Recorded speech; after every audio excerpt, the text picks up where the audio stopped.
자, 이제 좀 외워주실 것들이 좀 있어요. 여기서 중요하다라는 거 꼭 외워주시고, 이제, 자, 일단 처음 하는 것들은 다 암기사항들이에요. 보시면. 자, 우리가 여러분들 회계에서는 감가상각 방법을 회사가 5가지를 선택할 수가 있죠. 맞죠? 뭐 정액법, 정률법, 뭐 연수학계법, 이중체감법, 뭐 생산량비례법. 그죠? 근데 지금 하는 이쪽은요, 회사의 감가상각 방법이요. 세법은 다 감가상각 방법이 정해져서 자산별로요. 그걸 좀 외워주셔야 돼. 그래서 보시면, 자, 여기인데요. 이 중에서 여러분들이 좀 외워주실 게, 여기 유형자산, 여기 아예 쳐져 있죠? 여기 우리 유형자산 있잖아요. 유형자산 중에서 건물을 제외한 나머지 감가상각 자산 있죠? 걔네들. 자, 뭐냐면은요. 일단, 선택할 수 있는 건 여러분들이 아마 회계 시간에 5가지의 방법 중 회사가 선택할 수 있지만 주고장창 시험에서 정액법하고 정률법만 내요. 그 이유가 뭐냐면 법인세에서는 우리가 건물을 제외한 나머지 감가상각 자산은 선택 가능한 감가상각 방법이요. 정액법하고 정률법밖에 없어요. 맞죠? 그럼 회사 입장에서는 세무 조정하기가 너무 귀찮단 말이에요. 다른 뭐 연수학계법 이렇게 하다 보면. 그래서 정액법, 정률법 거의 둘만 쓰는 게 일반적이에요. 알죠? 근데 회사가 만약에 이 감가상각 방법을 선택을 한다면 그걸 해줄게. 근데 네가 혹시라도 무신고, 신고를 안 했니? 신고 안 했어? 그러면 우리 그 재고자산 쪽에서도 배웠지만 회사가 신고를 하지 않는다면 대부분의 회사들이 쓰는 걸로 할게요 라고 우리가 세법이 바라본다라고 했죠. 여러분 일반적으로 건물을 제외한 나머지 감가상각 자산 정액법하고 정률법 둘 중에 주로 뭐 쓸까요? 정률법 많이 쓰겠죠. 맞죠? 왜냐하면 초기에 수익을 많이 창출해내잖아요. 애들이 쌩쌩하니까. 그죠? 그럼 나중 가면 갈수록 애들이 조금씩 마탱이가 가가지고 프린터도 처음에는 잘 나오다가 애가 갑자기 한 1년 지나면 애가 갑자기 나왔다가 갑자기 탁 막혀가지고 막 승질나게. 그죠? 그래서 대부분 회사들이 건물을 제외한 나머지 유형 자산의 감가상각은 정률법 많이 쓰기 때문에 신고하지 않으면 정률법 쓰는 걸로 봐요. 자, 근데 건물 같은 경우에는 우리가 뭐 초기에는 건물 많이 쓰고 나중에 건물에 안 들어가? 그렇진 않잖아요. 맞죠? 그래서 건물 같은 경우 외우실 필요가 없어요. 선택 가능한 것도 정액법, 우리가 무신고시도 정액법이에요. 맞죠? 자, 그 다음에 뭐 광업용 자산은 말문제. 여러분 광업용 자산이다라는 건 뭐 굴삭기 같은 거 있죠, 여러분들? 맞죠? 굴삭기. 근데 우리가 굴삭기 광업용은 이것도 채굴할 수 있는 양이 있잖아요. 그죠? 그럼 채굴할 수 있는 양 중에 올해 채굴한 것만큼 삼각하는 게 일반적이거든요. 그래서 생산량 비례법이 들어오는 거예요, 여기에다가. 추가적으로. 근데 네가 혹시라도 신고하지 않으면 대부분 광산 쪽에는 생산량 비례법 쓰거든요, 당연히. 알죠? 이렇게 하겠다. 그리고 무형자산은 그냥 원칙이 우리가 선택 가능한 방법도 정액법, 무신고시도 정액법. 그죠? 이거 꼭 외워주시고. 자, 그 다음에 이제, 이렇게 잘 나오니? 자, 이거는 솔직히 외우실 필요는 없는데, 말문제 때문에, 그래서 말문제 대비용이니까 그냥, 이거는 검은색으로 할게요.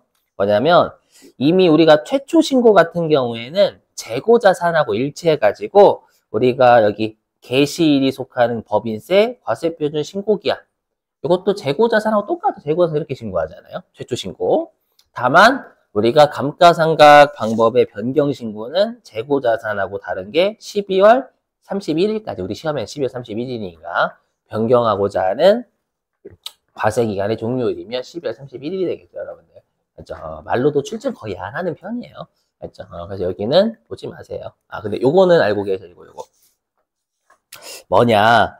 우리가 일반적으로 신고 대부분 뭔가를 변경하고자 할 때는 신고로 좋게요. 승인은 필요 없어요, 원칙은. 근데 조심하실 게 뭐냐면 우리가 지금 하는 감가상각 방법의 변경이 있잖아요. 감가상각 방법이라든지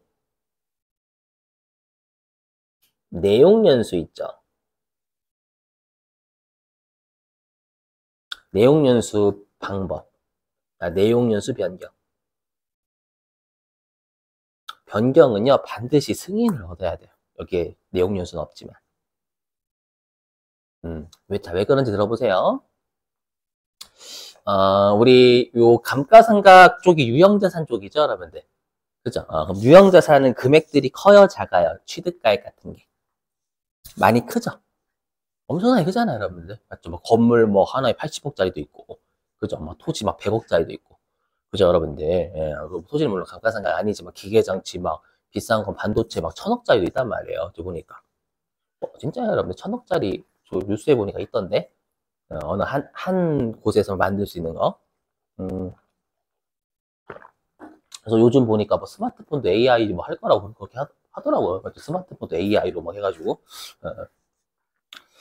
자, 아무튼, 왜 그러냐면, 그럼 우리가 아까 감가상각 방법과 내용연수에 따라서 한도가 결정된다라고 했죠. 그죠? 근데 여기 유형자산 쪽은 취득가액이 커요. 그럼 금액이 크면 요 감가상각 방법과 내용연수를 뭐로 하냐에 따라서 한도 자체가 움직임이 엄청나게 크단 말이에요. 그걸 회사가 마음대로 왔다 갔다 조작을 할 수가 있어요. 맞죠? 대부분 회사가 어떻게 조작을 할 수가 있냐면 한도가 좀 큰 걸로. 맞죠? 그래서 금액의 크기가, 한도의 크기가 많이 변하니까 이거 승인 꼭 얻으라는 거예요. 취지는 이해되시겠어요? 무슨 말인지? 이제 정액법 5년이냐 정률법 5년이냐 따라 다르단 말이에요. 정액법 5년은 상각률이 0점인데 정률법 5년은 0.451이란 말이에요. 그렇죠? 근데 막 취득가액이 80억이면 0.2를 곱하냐 0.451을 곱하냐에 따라 막 달라지잖아요, 여러분들. 맞죠? 그러면 그거 회사가 여러분들 세금을 적게 내기 위해 가지고 비용을 많이 받기 위해서 한도를 어떻게든 바꾸려고 할 수가 있기 때문에 승인 꼭 얻으라는 거예요. 혹시라도 장난치는 거 아닌지 얘네들이. 알죠? 그 정도로만. 왜냐면 시험에 승인을 얻어야 된다 그러면 왠지 틀린 것 같거든. 그죠? 조심하시고. 그거 보지 마세요. 자, 그 다음에 여기 이미 했어요, 여러분들. 뭐냐면 우리가 기업회계 기준에서 잔존가액은 원칙이 0이다라고 했죠, 여러분들. 그죠? 근데 좀 밑줄 좀 쳐주셔야 될 게 있어요. 뭐냐면 원칙이 0인데 가끔 말문제가 나와서. 자, 교재 어디로 가주시냐면 208페이지네. 208페이지. 교재 208페이지 가보세요.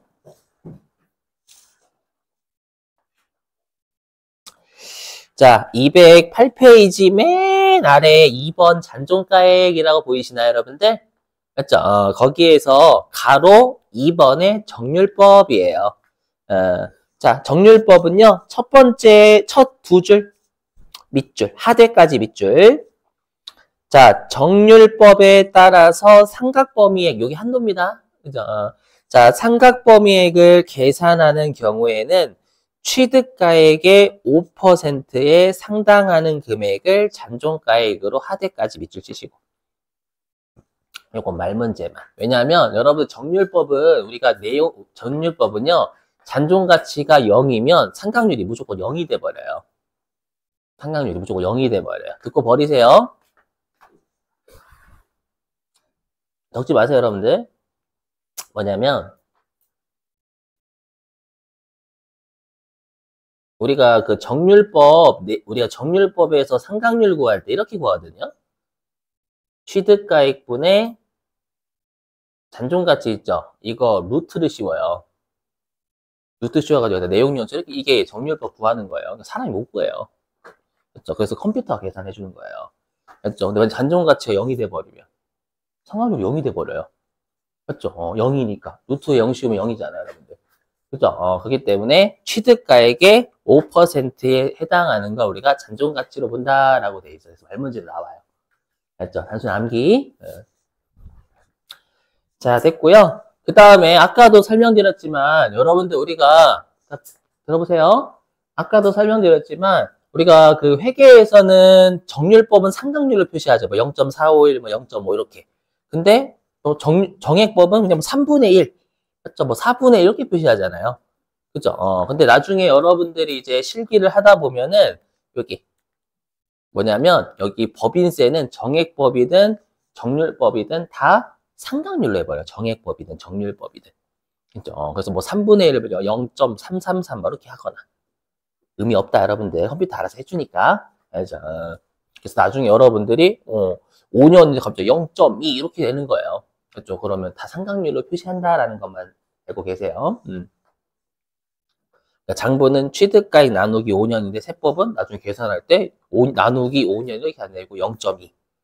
그렇죠? 나누기 3년이 아니라 0.0334니까 좀 약간 단수가 좀 차이가 몇 개가 날 수가 있어요, 또. 됐고요. 자, 그 다음에 내용연수 중요해. 여기서 좀 중요한 게 아래쪽이에요. 가끔 출제합니다. 뭐냐? 자, 여러분들 우리가 내용연수 회계에서 추정하죠. 근데 세법은 아까도 했었지만 내용연수를 회사가 추정하는 걸 인정해버리면 회사가 조작을 할 수가 있어요. 한도 조작을. 맞죠? 그렇기 때문에 닥치고 내용연수는 이것만 해. 라는 게 기준 내용연수예요.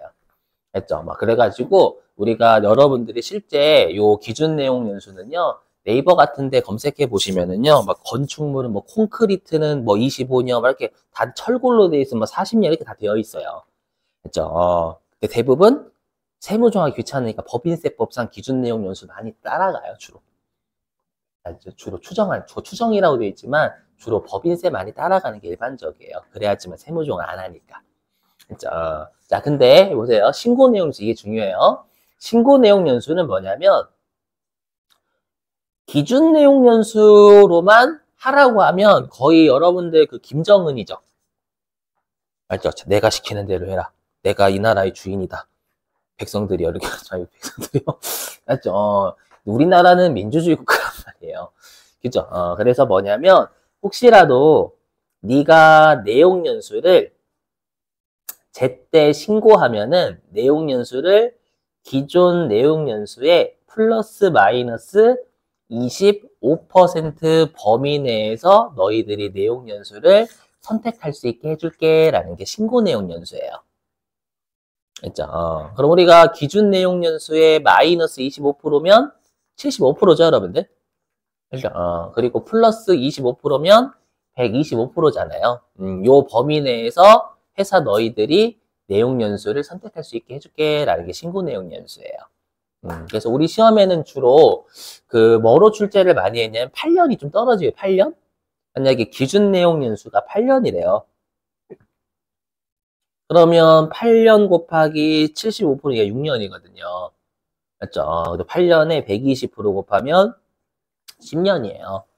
맞죠? 그러니까 너희들이 원래는 8년으로 해야 되지만 내용 연수를 신고한다면 6년부터 10년 요 사이에서 너희들이 선택할 수 있게 해줄게. 알죠? 자, 그러면 이제 시험에 어떻게 출제하냐면 이렇게 출제를 하는 거예요. 단기에 세금 부담을 최소화시키는 방향으로 회사가 내용 연수를 신고하였다. 이렇게. 세금 부담을 단기에 최소화하는 방향으로 내용 연수를 신고하였다. 이렇게 출제를 하는 거예요. 자, 그럼 들어보세요. 그러면 우리가 세금 부담이 단기에 최소화되려면 한도가 높은 게 좋아요? 낮은 게 좋아요? 높은 게 좋죠. 여러분, 여기는 송금의 한도니까. 그렇죠? 한도가 커지려면 내용 연수가 낮은 거, 내용 연수가 짧은 거, 내용 연수가 긴 거. 짧은 거 당연히. 그렇죠? 극단적으로 내용 연수 2년 하면 우리가 상각률 0.5잖아.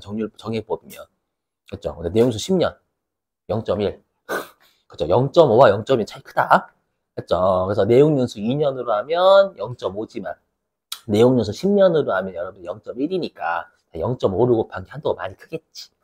이해되시겠어요? 그래서 이때는 우리가 내용 연수가 짧은 것이니까 여러분들이 나중에 내용 연수 입력하실 때는 6년으로 입력하셔야지 8년 입력하시면 큰일 나요. 알겠죠? 무슨 말인지 이해되시겠어요? 꼭 잘 암기해 주시고.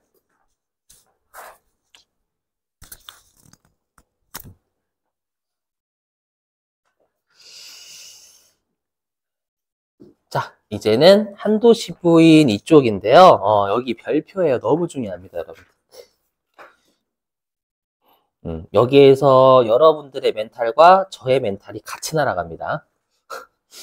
제 멘탈이 날아가는 이유는 여러분들 표정이 안 좋아서 그래요. 여기 할 때. 자, 왜냐하면 우리 이미 접대비부터 했죠. 항상 우리 세법상 한도랑 비교해야 될 회사의 금액은 회사가 정식으로 적은 것도 있지만 세법에서 바라보는 금액도 우리가 한도 비교할 때 쓰인다고. 그래서 뭐라고 했냐면 우리가 세법상 한도랑 비교해야 될 회사의 금액은 세법상 금액이다. 맞죠? 회사가 적은 금액만 아니다. 라고 했죠. 그죠? 자, 그건데요. 보시면. 자, 일단 요거는 곧 할 거예요. 단기 즉시 삼각의제. 일단 여러분들이 싫어하시는 단어 나왔어요. 의제. 됐죠? 여기에서 일단 멘탈이 한번 나가요. 됐죠? 그리고 중요한 게 얘.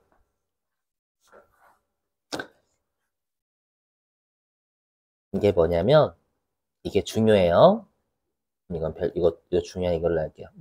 뭐냐면 단기에 감가, 상각,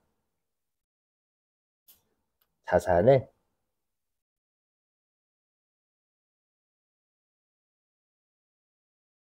감소시킨 것. 단기에 감가상각 자산을 감소시킨 것. 자, 들어보세요.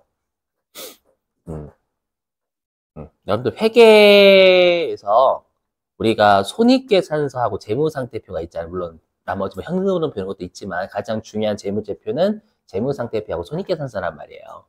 그죠? 그럼 우리 주주 입장에선 재무상태표가 좀 더 중요할까요? 손익계산서가 좀 더 중요할까요? 주주 입장에서. 자, 손익계산서죠, 여러분들.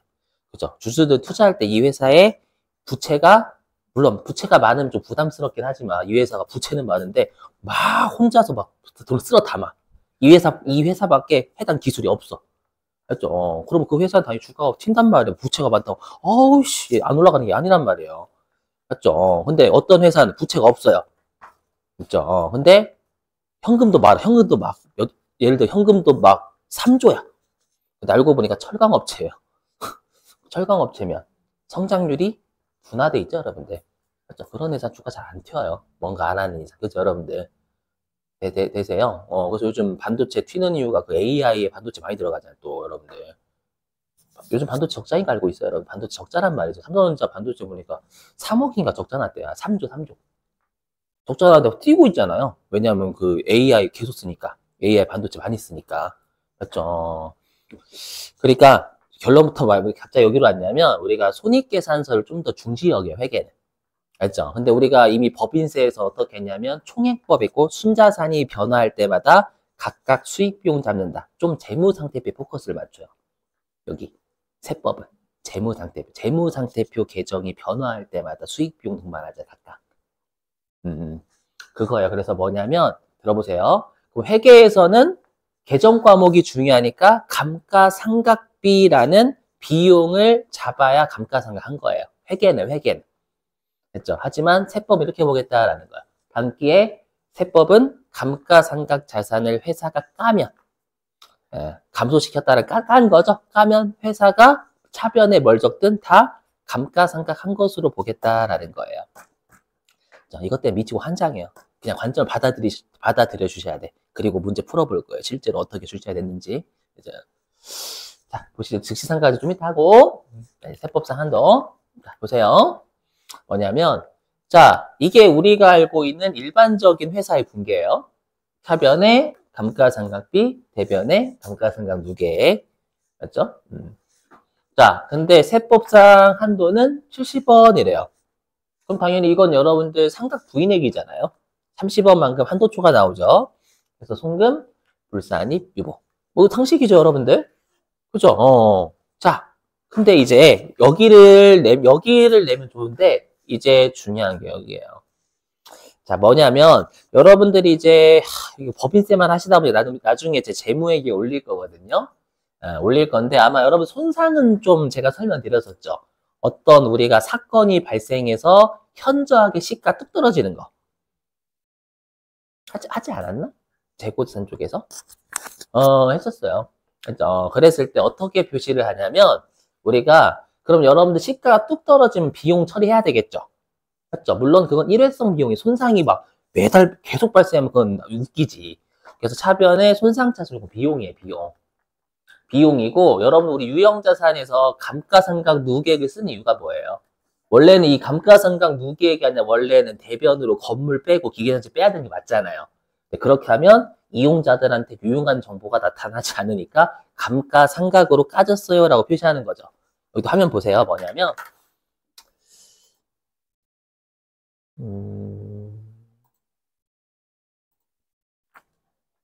아이고, 전자공시 시스템 공시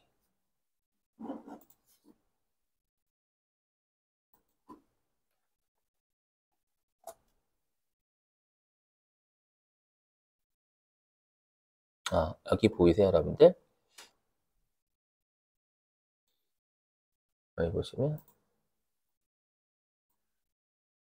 이렇게 표시가 돼요. 이게 뭐냐? 우리가 이 회사가 건물이 324억짜리예요. 4억짜리인데 물론 건물 여러 개겠죠. 상장회사다 보니까 324억인데 우리가 계속 사용하다 보니까 이 건물이 124억 까졌고 그 다음에 건물이 좀 뭐 화재가 발생하면 그럼 손상이 되겠죠. 그래서 건물이 손상으로 110억 까졌다라고 이렇게 표시해요. 맞죠? 그러니까 뭐예요? 이 손상차손 누계액도 해당 감가상각 자산의 차감 계정이에요. 감누처럼. 감누는 감가상각으로 해당 감가상각 자산이 까졌어요 라는 뜻이고 손상차손 누계액은 해당 자산이 손상으로 까졌어요. 간접적으로 까는 거예요. 이거 이해되시겠어요, 여러분들? 그럼 손상차손 누계액도 해당 지금은 건물의 차감 계정이 되겠죠. 자산의 차감 계정 되시겠어요? 그럼 위치가 어디예요? 분계를 끊을 때. 차변, 자산, 차변을 빼는 놈이니까 대변 대생이 되겠죠.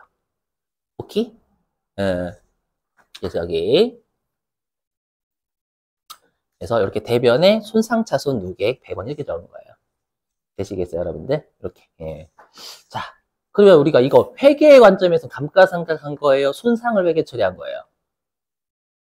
회계 입장, 회계. 손상을 회계 처리, 손상. 맞죠? 자, 근데 중요한 거 뭐냐? 제가 방금 뭐라고 했어요? 세법은 감가상각 자산을 까면 감가상각 한 걸로 봐요. 그러니까 뭐냐면 여기. 세법은 이 손상차손 차변이 눈에 안 보여요. 대변. 감가상각 자산을 깠네. 둘 다 감가상각 자산 까는 게 본질이잖아요. 간접적으로 까지만 둘 다 감가상각 자산 까는 거죠. 방금으로 따지면 건물 그냥 까는 거잖아요. 맞죠? 이렇게. 예. 그럼 세법은, 감가상각 자산을 깠구나. 그럼 감가상각했네. 그래서 한도가 70. 그럼 이건 감가상각비로 봐가지고 한도 초과가 나와요. 여러분들이. 그래서 지금 힘드시잖아요. 그래서 그냥 세법의 관점을 받아들여 주셔야 돼요. 세법은 단기에 감가상각 자산을 까면 다 감가상각 했다라고 생각을 해요. 그래서 이 화면 보실게요, 여러분들. 그래서 실제 문제 가지고 또 설명도 드릴게요. 여기 힘들죠, 이게 회계, 이게 법인세 하다 보면은 이게 좀 너무 많이 힘들어요. 시험에 잘 안 나오면 모르겠는데 또 시험에 잘 나오니까 최근 들어서 잘 내거든요. 보시면 해답까지 같이 띄울게요. 어디 있냐면은요. 여기 있네. 이거예요. 여기 보시면. 자, 이거 회사가 계정 과목은 회사죠. 회사가 여기에 유형자산 손상차손으로 잡은 거예요. 계정 과목. 그럼 아까 했던 대변의 손상차손 누계 잡은 거예요. 그 말이에요. 그럼 보시면 여기까지 보시면 자, 비품의 회사 계산 감가상각비는 1,000만 원이래요. 근데 세법상 상각범위액이 한도죠. 1,000만 원이래요. 여기까지 보면 세무종 있어요, 없어요? 없어요. 맞죠? 한도는 1,000만 원, 1,000만 원 다 상각했잖아요. 없어요. 근데 뭐라고 했어요, 제가 방금? 장부에서 감가상각 자산을 깠죠, 500만 원. 깠죠. 깠으니까, 그럼 회사가 이거 감가상각 한 거네, 라고 해서 회사의 감가상각비는 1,000만 원이 아니라 1,500만 원으로 봐요. 맞죠? 그럼 1,500만 원인데 세법상 한도는 1,000만 원이잖아요. 1,000만 원이니까 한도 초과가 500만 원 나오는 거기. 여기 보이시죠, 여러분들? 유형자산 손상차손은 회사가 감가상각 한 것으로 보아. 이 말이 감가상각 자산을 깐 게 세법은 예, 감가상각으로 보겠다라는 회사가 뭘 하든. 아셨죠? 받아들여준다, 반드시. 그래야 좀 서로 간에 대화가 돼요.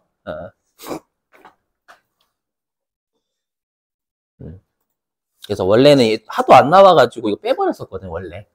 하도 안 나와, 옛날에 하도 안 나와가지고 원래 뺐었다 다시 급하게 집어넣은 거예요, 이거. 됐죠, 여러분들? 자, 그 다음에 이제 제가 아까 우리 전기 오류 머시기 했었잖아요, 여러분들. 그게 이제 여기서 나오는 거예요, 여기서. 감가상각에서. 자, 보실게요. 뭐냐면, 여기다 쓰면서 하죠. 자, 전기에 회사가 감가비 100원을 누락했대요. 전기에 감가상각비 100원을 누락했대요.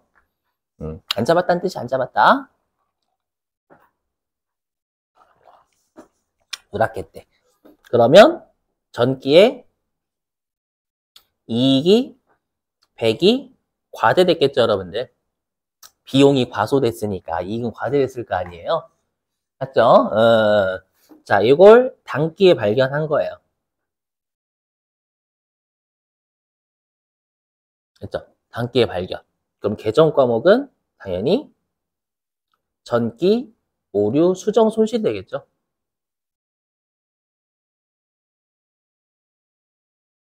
왜 전기, 오류, 수정, 손실이냐면 전년도에 이익이 과대됐으니까 이걸 단기에 발견하면 손실로 잡아야 될 거 아니에요, 여러분들. 여기까지 되시겠어요? 번지.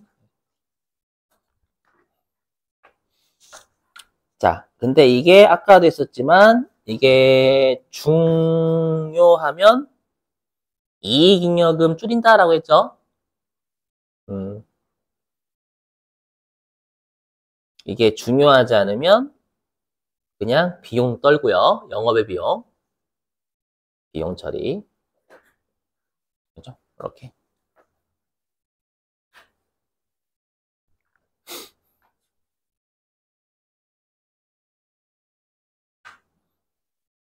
되셔요? 이렇게. 예. 자, 그래서 여기요. 그래서 회사가 이거를 단기에 발견했어요. 근데 제가 세 번째 여기로 띄우는 건 중대한 오류가 아니었던 거예요. 아니어서 회사가 영업의 비용 처리한 거예요. 여기 비용이다라는 건 중요한 오류 아니다라는 뜻이에요, 여러분들.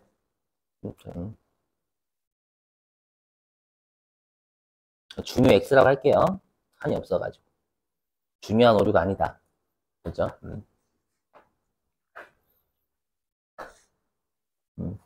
자, 근데 우리가 대변의 감가상각 누계액은 잡을 수 있어요. 왜요? 감가상각 누계액은 자산의 차감 계정이니까 2월 되는 놈이 원래부터 안 잡아도 2월 시켜서 할 수 있어요. 그렇죠? 하지만 수익비용 2월 안 되는 놈이기 때문에 반드시 과거에 잘못된 게 올해 수정해서 어떻게 했다라고 알려줘야 된다라는 거예요. 앞으로 이제 8장서부터는 그게 중요해요. 자산, 부채, 자본은 누적 개념이고 수익 비용은 단기 개념이다. 요거 중요할 거예요. 왜 그래 이거? 자, 그럼 보세요. 설명할 때 너무 힘들었어요. 자, 보시면 자, 그러면 이거는 회계 입장이에요. 자, 회계 입장에서는 올해의 감가상각한 거예요? 전년도에 감가상각한 거예요? 전년도의 감가상각을 올해 반영한 거죠. 맞죠? 근데 세법은 그렇게 안 봐요. 세법은 그건 네 입장이고 미치고 환장하는 거예요. 그죠? 전년도에 안 적은 거 올해 적은 거 회계는 그죠? 근데 세법은 뭐냐? 세법은 여러분 일단 포커스가 여기에 들어오는 거예요. 여기 일단 포커스 여기에요. 대변으로 누계액 적었죠. 그럼 이건 뭐예요? 감가상각 자산을 깠잖아요. 일단 여기가 눈에 보이는 거야. 차변 안 보여. 하나도 안 보여. 대변에 감가상각 자산 깠네? 그럼 감가상각 자산 까면 감가상각 한 것으로 보겠지, 일단. 오케이? 근데 우리 아까 감가상각은 결산조정상, 신고조정상. 신고해? 저 그렇게 얘기한 적이 없는데. 아까 선택, 결산조정상. 또 송금의 귀속 시기를 선택할 수 있다면서요, 여러분들. 맞죠? 어디에 적어서? 결산 조정이니까. 장부에 적어서 조유 때 먹고 싶어 선택할 수 있다면서요. 장부에 작년도에 적었어요? 올해 적었어요? 올해 적었죠. 그럼 세법 입장에서 생각해보세요. 세법 입장에서 세법은 감가상각 자산을 까는 분계를 올해 했어요. 감가상각 자산을 까는 분계를 올해 했으면 세법은 감가상각은 결산조정사항인데 올해 장부에 올해 끊었네 분계를. 그죠? 그러면 올해 감가상각 한 거네. 이렇게 생각하겠다라는 거예요.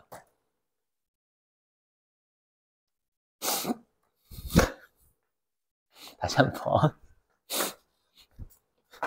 다시 한번 여러분 회계에 익숙해서 그래. 저도 처음에 힘들었어. 회계에 익숙해가지고. 법인세 한 두세 번 하잖아요. 그럼 법인세법의 입장으로 받아들여져요. 저도 처음에 안 그럴 줄 알았거든요. 두세 번 하다 보니까 되더라고.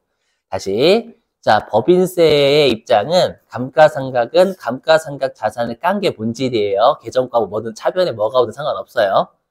알겠죠? 감가상각 자산을 까면 감가상각 한 걸로 봐요. 무조건. 알겠죠? 그리고 아까 감가상각은 세법에서 원칙이 결산조정상. 장부에 내가 언제 감가상각비를 먹을지 선택할 수 있다라면서요. 맞죠? 어디에 적어서 분계를 끊어. 장부에 적는다라는 거, 분계를 끊는다라는 거예요. 그러면 장부에서 감가상각 자산을 까는 분계를 올해 했잖아요. 그럼 회사가 올해 감가상각비 이기를 선택한 걸로 보는 올해. 알겠죠? 요렇게 일단. 근데 저는 여러분들 마음에 이해가 갑니다. 그래서 제가 여기 할 때 힘들다라고 했죠. 세법 입장 받아들이기가 쉽지가 않거든요. 회계 먼저 배우셨기 때문에. 회계에서는 개정 과목이 중요하고, 이거 전년도 거잖아. 무슨 오래 했다고 그래. 세법 입장으로 바꿔주셔야 되고. 알죠? 자, 그래서 올해 감가상각 자산 까는 분계를 했으니까, 우리 올해 감가상각비를 선택했구나. 그러면 올해 한도가 70원이라고 가정할게. 그러면 송금, 불산입, 요거. 그래서 중요해요. 요거. 왜냐하면, 일단 이건 좀 이따 하고. 자, 이제는 방금은 중요하지 않은 거 있죠? 이제는 중요한 거 할게요. 이제 중요라고 하니까 좀 그렇긴 하다. 중요한 오류라고 할게요. 알죠? 이게 시험에 2번 나왔어요. 2번. 물론 옛날 옛적에. 알죠? 뭐 73, 78인가? 그 정도? 이후로 출제 안 하긴 해요. 알죠? 네. 행복하신 표정이 출제 안 하긴 그러면 안 한다는 얘기잖아. 최근에 안 한다는 얘기잖아. 그래, 여긴 포기다. 자, 보시죠. 뭐냐면, 우리가 아까 중대한 오류면 이익잉여금을 감소시킨다라고 했죠. 그렇죠? 그래서 회사가 중대한 오류다 보니까 비용이 아니라 차변에 이익잉여금이라는 자본을 줄인 거예요. 그렇죠? 그래서 대변에 누계. 세법도 어떻게 볼까요? 야, 이씨. 감가상각 자산을 깠구나. 올해 깠네. 그렇죠? 올해 까는 분계를 올해 했네? 그럼 올해 감가상각 했네. 똑같은 입장이에요. 감가상각 자산을 까는 분계를 올해 했으니까 올해 감가상각 비익을 선택한 걸로 보는 거예요. 됐죠? 자, 이제는 안 볼게요. 여러분 표정을. 안 볼게요. 아이, 받아들여 주셔야 돼요. 여러분들 제가 만든 게 아니란 말이에요. 세법에서 이렇게 보게 되는 이상도 아니야. 알죠? 결산정상 왜 올해 건지 되시겠죠? 아까 분계를 끊어서 2년도에 먹고 싶어라 선택하는 거니까 올해 분계 끊었잖아요. 작년도에 끊은 게 아니라. 그죠? 70. 자, 그럼 중요한 게 있다. 뭐냐면, 아까 우리 그랬었죠. 이거 보지 마시고. 아까 우리가 이익잉여금의 감소를 하면 무조건 송금산입 기타는 해야 돼요. 라고 했었죠, 여러분들. 그렇죠? 그래서 이걸 꼭 해야 돼요. 요걸 안 해서 틀린 분들이 꽤 많아요. 그렇죠? 그래서 송금산입 기타라는 일단, 세무종을 먼저 해야 돼요. 그렇죠? 하고, 이제 한도가 70이다 라고 하면 다시 송금불산입 한도 초과 30. 그래서 일단 반드시 중요한 오류여가지고 감가상각비에서 외우시면 돼요. 이익잉여금을 감소시켰다 라고 하면 반드시 해당 송금산입 금액 기타 꼭 하셔야 돼요. 아까 강조. 자, 그러면 이제 마지막 요거하고 좀 쉴게요, 여러분들.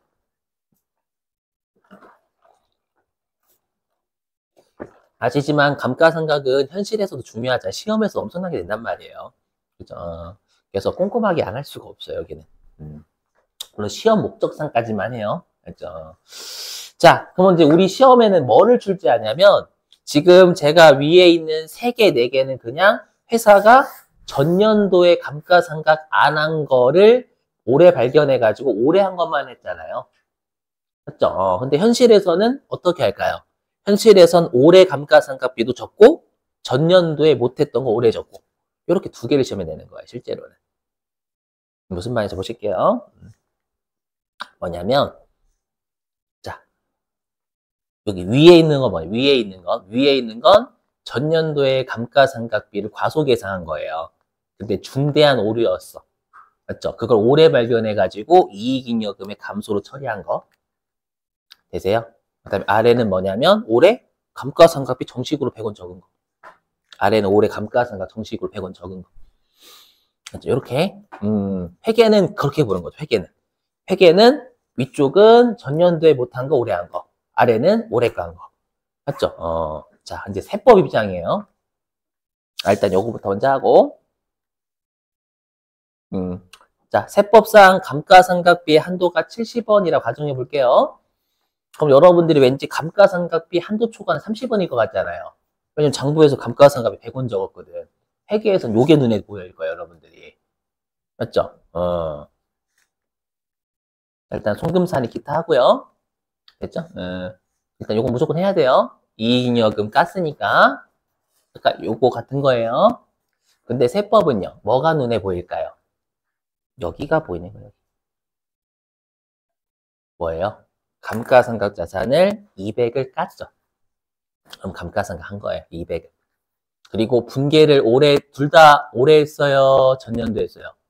올해 분계했잖아요. 그럼 세법은, 감가상각 자산을 깠네? 200원을? 그럼 감가상각 한 거네? 근데 분계를 둘 다 올해 했네? 그럼 결산조정상은 분계를 끊어가지고 먹고 싶어요 라고 네가 선택할 수 있는 거라며. 그죠? 그럼 감가상각 자산을 까는 분계를 올해 했으니까 올해 감가상각 200을 한 거네. 맞죠? 그러면 세법상 한도랑 비교해야 될 회사의 감가상각비는 100원이 아니라 200원이에요. 200원. 자, 그래서 여기. 근데 우리 시험에서는 어떻게 줄 거냐면 회사가 손익계산서에 감가상각비 100원. 이렇게 줄 거예요. 맞죠? 그래도 여러분들이 세법에선 회사가 요거 감가상각 한 걸로 보잖아요. 요거 위에 있는 것도.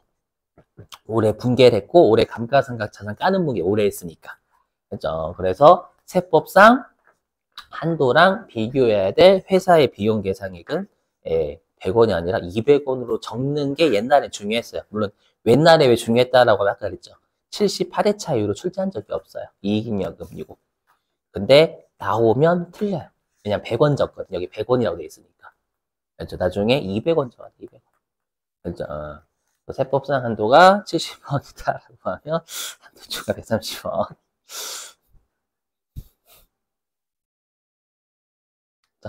꼭 복습하세요, 여러분들.